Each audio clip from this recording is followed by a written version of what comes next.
Remember my sketchbook of Andalusia that I showed you earlier, and you have the link to the video here.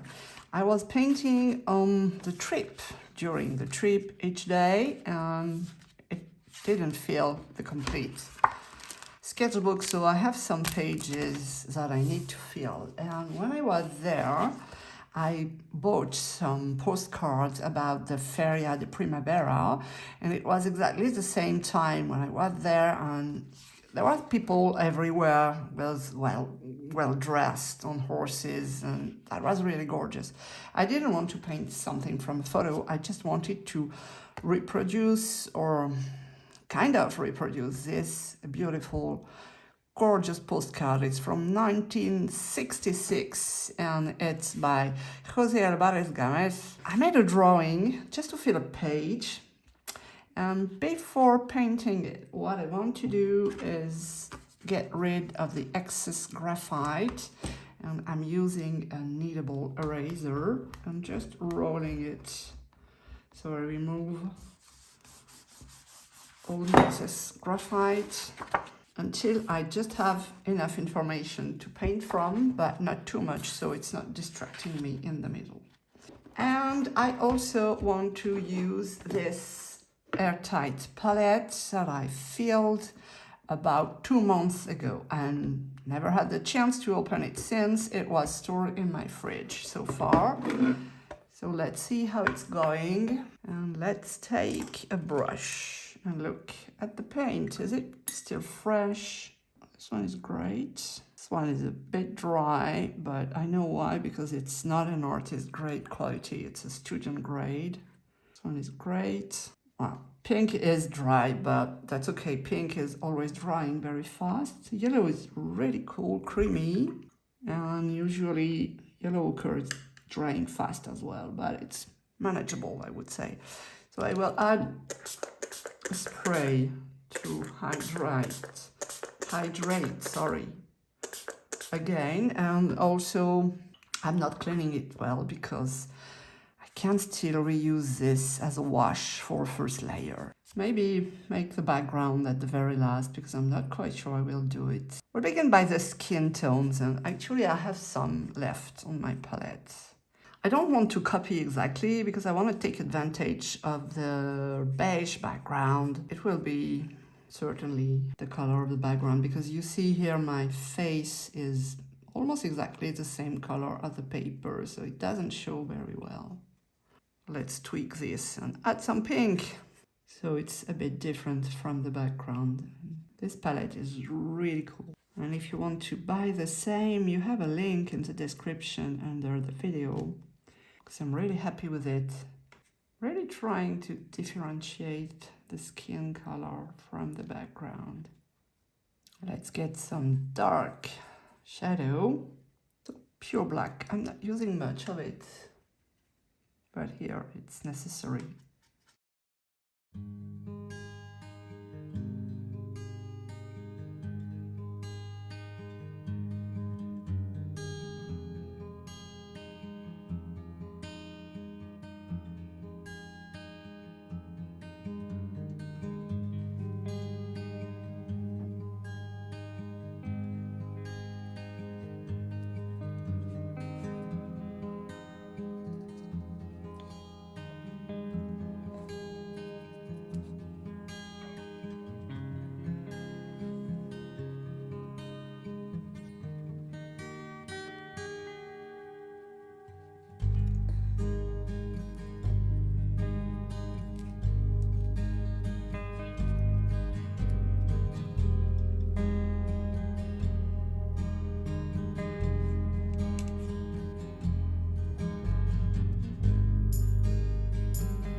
Here is a finished painting. Oh, it's not exactly the same as the postcard, but that's fine. I don't want to make a copy anyway. It was just a way to test a new style for me with flat surfaces of gouache, which is not something I do a lot, so it's really fun to try.